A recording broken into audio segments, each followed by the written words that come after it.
Les témoins de Satan. Les instructions de Satan à ses témoins sont claires.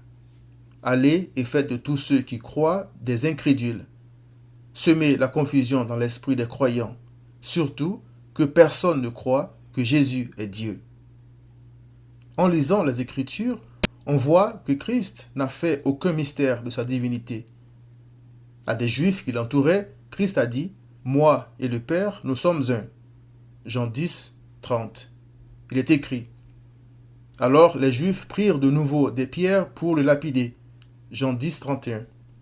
La raison de leur colère était celle-ci.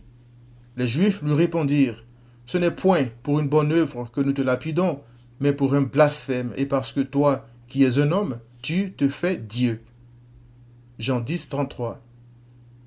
L'Éternel, le seul vrai Dieu, s'était identifié dans l'Ancien Testament en disant à Moïse « C'est ainsi que tu répondras aux enfants d'Israël.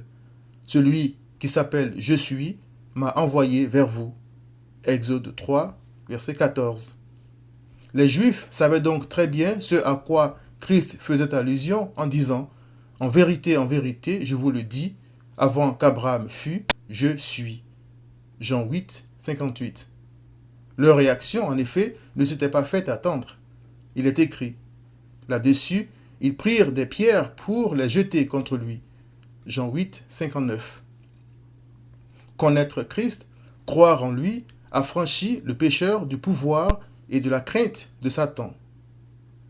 Les brebis de Christ, ses témoins, se réjouissent de la divinité de Christ, parce que s'il n'était pas Dieu, ils périraient tous dans leurs péchés. Qui aurait pu porter la multitude de leurs péchés si ce n'est Dieu? Il est écrit « Et personne dans le ciel, ni sur la terre, ni sous la terre, ne put ouvrir le livre, ni le regarder. » Apocalypse 5, verset 3. Aucune créature ne pouvait percer le mystère de la volonté de Dieu, ni n'était capable de boire la coupe de salut des pécheurs.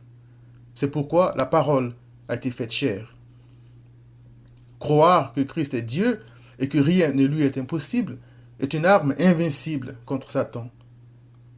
Ce dernier envoie donc ses témoins parcourir le monde avec un seul et unique message.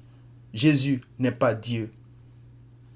Comme des loups déguisés en brebis, ces témoins de Satan se glissent dans la bergerie de Christ en vue de dévorer, s'il était possible, les brebis de Christ. C'est une vaine entreprise. Je m'explique. Il est écrit « Tout esprit qui ne confesse pas Jésus n'est pas de Dieu. C'est celui de l'Antéchrist. » 1 Jean 4, versets 2 à 3. Confesser Christ, ce n'est pas une mince affaire. C'est reconnaître qu'au commencement était la parole, et la parole était avec Dieu, et la parole était Dieu. Elle était au commencement avec Dieu. Toutes choses ont été faites par elle, et rien de ce qui a été fait n'a été fait sans elle.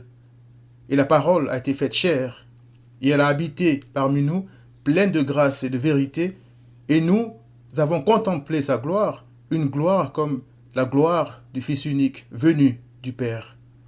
Jean 1, versets 1 à 14. Confesser Christ, c'est reconnaître qu'il est Dieu. Or, reconnaître Dieu en Christ et croire en lui, c'est avoir la vie éternelle. Christ a dit, « Or, la vie éternelle, c'est qu'ils te connaissent toi, le seul vrai Dieu, et celui que tu as envoyé, Jésus-Christ. » Jean 17, verset 3.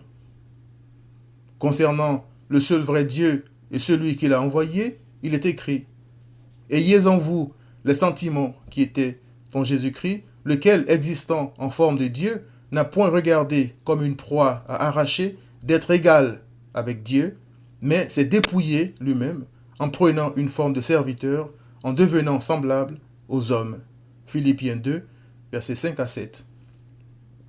Ces paroles dépassent l'entendement de l'homme.